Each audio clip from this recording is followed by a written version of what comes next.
Hello friends, स्वागत है हमारे इस YouTube channel the ambition family में।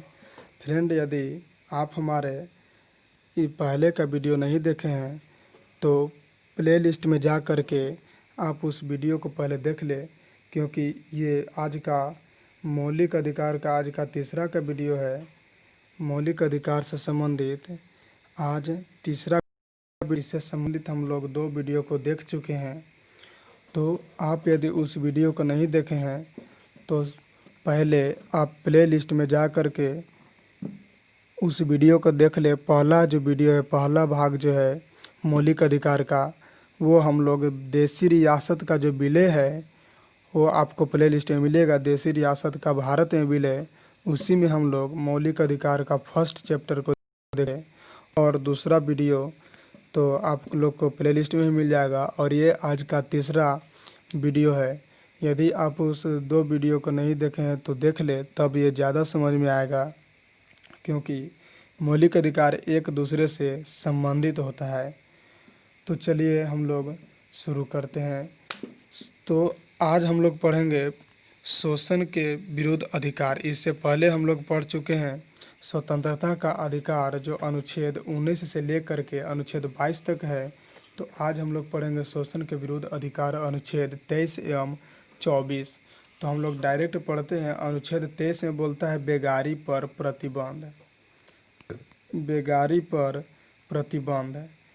तो अनुच्छेद 23 में बेगारी पर प्रतिबंध किया गया है, अर्थात मानव के दुर्व्यवहार, मानव के साथ दुर्व्यवहार नहीं करना है और बलात् श्रम का प्रतिषेध, या जो बालक का जो श्रम है उसका प्रतिषेध करना है, बलात् श्रम का प्रतिषेध करना है और मानव के साथ दुर्व्यवहार नहीं करना है। तो ये है बेगारी पर प्रतिबंध। इसको एक लाइन पढ़ लीजिए कि इसके द्वारा किसी व्यक्ति की खरीद बिक्री, बेगारी तथा इस प्रकार के अन्य जबरदस्ती विरोधी अधिकारी नहीं किया, अर्थात किसी व्यक्ति से जबरदस्ती काम नहीं करवा सकते हैं। ये होता है बेगारी। हाँ, जब ज़रूरत पड़ेगा तो उसको राष्ट्रीय सेवा के लिए बाध्य किया जा सकता है कि आप ये चीज़ काम कर दो, राष्ट्रीय सेवा के लिए जब ज़रूरत पड़ेगा तब, लेकिन ऐसे नहीं। अनुच्छेद 24 बोलता है बालकों के प्रतिषेध, अर्थात 14 वर्ष के जितने भी कम आयु के बच्चे हैं उसको कल कारखाने में काम नहीं करने देना है। अर्थात 14 वर्ष से कम आयु वाले किसी बच्चे को कारखाने, खानों या अन्य किसी जोखिम भरे काम पर नियुक्त नहीं किया जा सकता। ये अनुच्छेद 24 में है। तो अनुच्छेद 23 में बोलता है बेगारी पर प्रतिबंध। अनुच्छेद 24 में बोलता है कि 14 वर्ष के कम बच्चों को कल कारखाने में काम नहीं करने देना है। नेक्स्ट हम लोग देखते हैं क्या। नेक्स्ट है धार्मिक स्वतंत्रता का अधिकार। तो धार्मिक जो स्वतंत्रता है उसका उल्लेख है अनुच्छेद 25 से लेकर के अनुच्छेद 28 तक। तो अनुच्छेद 25 में बोलता है, एक बार हम लोग हिंदी पढ़ लेते हैं। बोलता है अंतःकरण और धर्म के अबाध रूप से मानने, आचरण और प्रचार करने की स्वतंत्रता, अर्थात कोई भी व्यक्ति किसी भी धर्म को मान सकता है और उसका प्रचार प्रसार कर सकता है। तो इसमें हम लोग को उतना याद नहीं करना है, इसमें डायरेक्ट याद करना है कि कोई व्यक्ति कोई धर्म मान सकता है। क्या अनुच्छेद 25 बोलता है कि कोई भी व्यक्ति कोई भी धर्म को मान सकता है और उसका प्रचार प्रसार भी कर सकता है। अनुच्छेद 26 देखिए कह रहा है कि धार्मिक कार्यों के प्रबंध की स्वतंत्रता, व्यक्ति को अपने धर्म के लिए संस्थाओं की स्थापना एवं पोषण करने संबंधित सम्मत संपत्ति के अर्जन, स्वामित्व एवं प्रशासन का अधिकार। अर्थात इसमें कहता है कि कोई भी धार्मिक संगठन जो है वो कोई धर्म को मान सकता है। अनुच्छेद 25 में बोलता है कोई व्यक्ति कोई धर्म मान सकता है। अनुच्छेद 26 बोलता है कोई धार्मिक संगठन कोई धर्म मान सकता है। इसमें अंतर यही समझना है कि अनुच्छेद 25 बोलता है कि कोई व्यक्ति कोई धर्म को मान सकता है, अनुच्छेद 26 बोलता है कि कोई धार्मिक संगठन कोई धर्म को मान सकता है। जैसे जैन धर्म, बौद्ध धर्म, ये सब है। यदि चाहेगा कि हम धार्मिक संगठन जैन धर्म का है और ये चाहेगा कि नहीं हम हिंदू धर्म अपनाएं, तो वो संगठन हिंदू धर्म अपना सकता है। ये इसके लिए संविधान में व्यवस्था किया गया है। किस अनुच्छेद के तहत? तो अनुच्छेद 26 के तहत। अनुच्छेद 27 से बोलता है कि किसी भी व्यक्ति से जबरदस्ती चंदा नहीं लिया जाएगा। किसी भी व्यक्ति से जबरदस्ती चंदा नहीं लिया जाएगा। तो ये अनुच्छेद 24 में है। अब ये क्या है तो हम लोग पढ़ते हैं। अनुच्छेद 24 बोलते हैं, सॉरी, अनुच्छेद 27 बोलता है कि राज्य किसी भी व्यक्ति को ऐसे कर देने के लिए बाध्य नहीं कर सकता है जिसकी आय किसी विशेष धर्म अथवा धार्मिक संप्रदाय की उन्नति या पोषण में व्यय करने के लिए विशेष रूप से निश्चित कर दी गई। अर्थात इसका एक लाइन कहने का अर्थ यह हुआ कि किसी भी व्यक्ति से जबरदस्ती चंदा नहीं लिया जाएगा। वो है अनुच्छेद 27 में। अर्थात जितना उसको इच्छा होगा चंदा देने के लिए वो उतना ही चंदा देगा, उससे ज़बरदस्ती चंदा नहीं लिया जाएगा। और अनुच्छेद 28 बोलता है कि राज्य विधि से पूर्णतः पोषित किसी शिक्षा संस्था में कोई धार्मिक शिक्षा नहीं दी जाएगी। ऐसे शिक्षण संस्थान अपने विद्यार्थियों को किसी धार्मिक अनुष्ठान में भाग लेने या किसी धर्मोपदेश को पालन बलात् सुनाने हेतु बाध्य नहीं कर सकता है। इसका बहुत लंद फंद लिखा है हिंदी, उतना याद नहीं करना है, डायरेक्ट इसको याद करना है। अनुच्छेद 28 में डायरेक्ट हमको ये याद करना है कि कोई भी धार्मिक संगठन हो, कोई भी शिक्षण संस्थान हो, सॉरी धार्मिक संगठन नहीं, कोई भी शिक्षण संस्थान हो उसमें धर्म का शिक्षा नहीं दिया जाएगा। कोई भी शिक्षण संस्थान हो, कोई भी शिक्षण संस्थान हो, कोई भी शिक्षा संस्थान हो उसमें धर्म का शिक्षा नहीं दिया जाएगा। तो यह है अनुच्छेद 28 तक। अब हम लोग आगे की ओर चलते हैं। तो धार्मिक स्वतंत्रता का अधिकार कितना में, अनुच्छेद 25 से लेकर अनुच्छेद 28 में। अब है संस्कृति एवं शिक्षा संबंधित अधिकार। अब क्या है, संस्कृति एवं शिक्षा संबंधित अधिकार। ये कितना से कितना अनुच्छेद तक है, ये है अनुच्छेद 29 और 30। हम लोग एक लाइन में याद करेंगे कि अनुच्छेद 29 क्या है और अनुच्छेद 30 क्या है। तो अनुच्छेद 29 बोलता है कि अल्पसंख्यक वर्गों के हित का संरक्षण। अल्पसंख्यक में जितने भी वर्ग हैं उनको हित का संरक्षण, यानी कि उनके हित में सोचने का संरक्षण, उनके साथ कोई भेदभाव नहीं करने का। तो अल्पसंख्यक में आता है कौन कौन, तो अल्पसंख्यक उसे कहते हैं जिसकी संख्या अल्प हो। जिसकी संख्या अल्प हो उसे अल्पसंख्यक कहते हैं। अर्थात हमारे देश में अल्पसंख्यकों में यदि देखा जाए तो मुस्लिम, सिख, ईसाई, पारसी, बौद्ध, जैन, ये 6 धर्म वाले जो लोग हैं उन्हें अल्पसंख्यक के रूप में माना जाता है। तो जितने भी अल्पसंख्यक हैं उनके हित का संरक्षण किया गया है। अर्थात कोई भी अल्पसंख्यक वर्ग जो है अपनी भाषा, लिपि और संस्कृति की सुरक्षा खुद कर सकता है, सुरक्षित रख सकता है।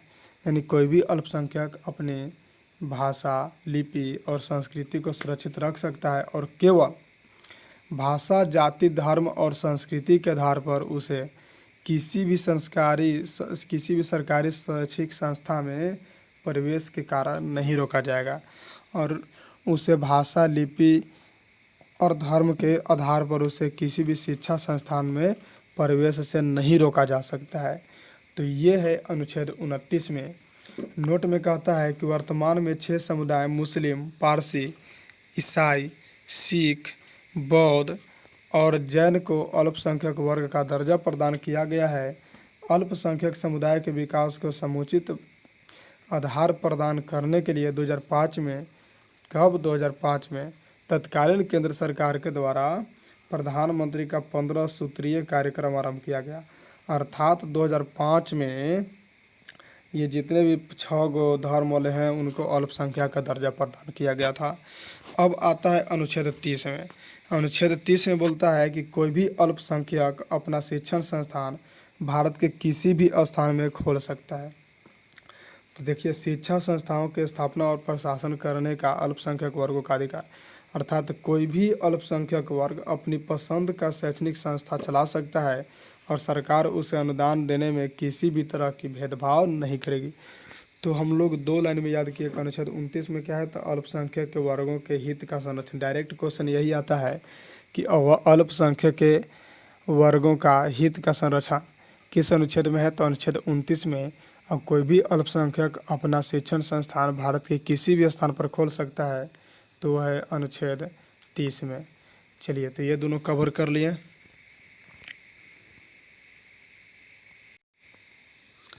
अब है संवैधानिक उपचारों का अधिकार। अब जो हम लोगों का रह गया लास्ट, संवैधानिक उपचारों का अधिकार। संवैधानिक उपचारों का अधिकार जो है अनुच्छेद 32 में वर्णन किया गया है। तो इसको क्या कहा गया है, बोला जाता है कि संवैधानिक उपचारों के अधिकार को डॉक्टर भीमराव अंबेडकर ने संविधान की आत्मा कहा है।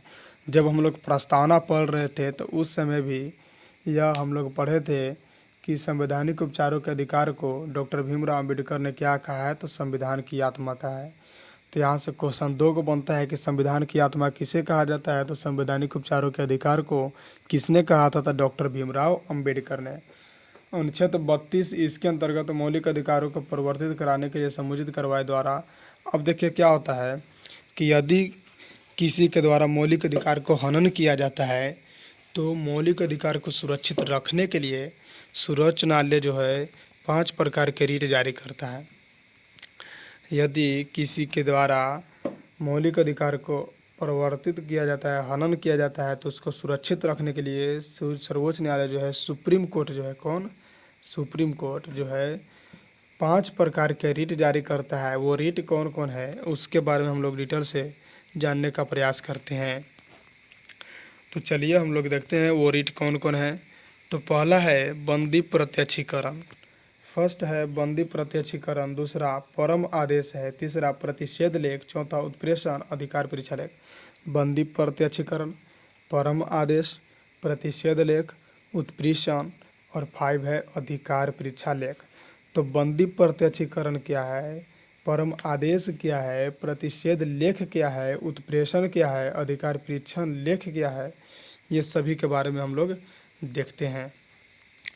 तो बंदी प्रत्यक्षीकरण का मतलब होता है कि यदि किसी व्यक्ति को यह लगता है कि उसे अवैध तरीके से बंदी बनाया गया है, यदि किसी व्यक्ति को यह लगता है कि उसे अवैध तरीके से बंदी बनाया गया है, तो वो क्या करेगा कि जो व्यक्ति उसको, जो अधिकारी उसे बंदी बनाया है, उससे वह अपने बंदी का कारण पूछ सकता है और उस अधिकारी को उसको बंदी बनाने का कारण बताना होगा और एक निश्चित समय के अंदर उसको न्यायालय के सामने भी पेश किया जाएगा, जिससे उसे बंदी बनाने का कारण स्पष्ट किया जा सके।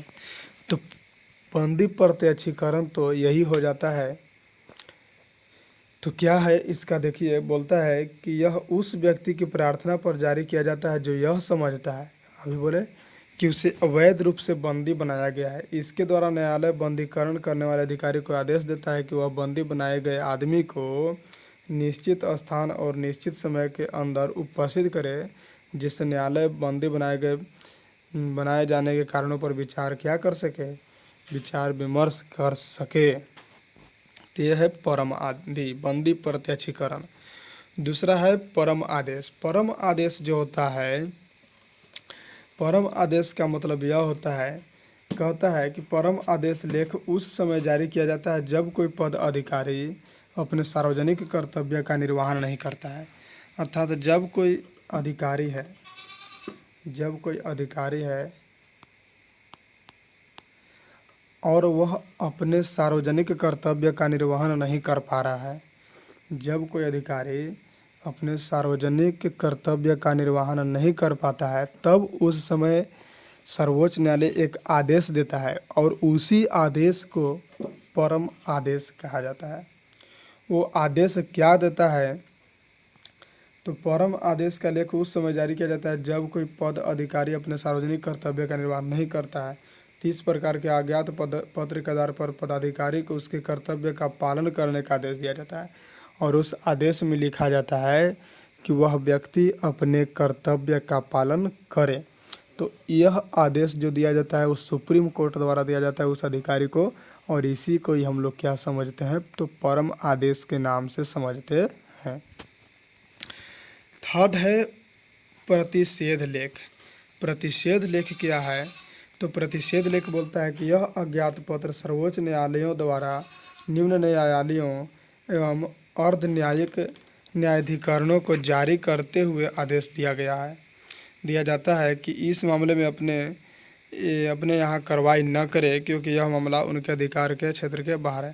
देखिए, इसका कहने का मतलब है कि देखिए प्रतिषेध लेख सर्वोच्च न्यायालय उस समय जारी करता है जब उसको लगता है कि यह जो कोई मामला है और वह उसके अधीनस्थ न्यायालय जैसे हाई कोर्ट में फंसा हुआ है और उसको वह निर्णय नहीं दे पा रहा है, तो वह यह दे सकता है कि यदि आपको यह लग रहा है, जैसे हाई कोर्ट के बारे में बोलता है कि यदि आपको यह लग रहा है कि यह जो काम है आपके अधिकार क्षेत्र से बाहर है, तो आप इसमें हस्तक्षेप नहीं करिए, आप डायरेक्ट सुप्रीम कोर्ट के पास भेजिए जहाँ पर उसका अच्छे से कार्रवाई हो सके। तो जब ऐसा उत्पन्न होता है कारण, तो उसमें प्रतिषेध लेख उत्पन्न किया जाता है। तो प्रतिषेध लेख का मतलब होता है कि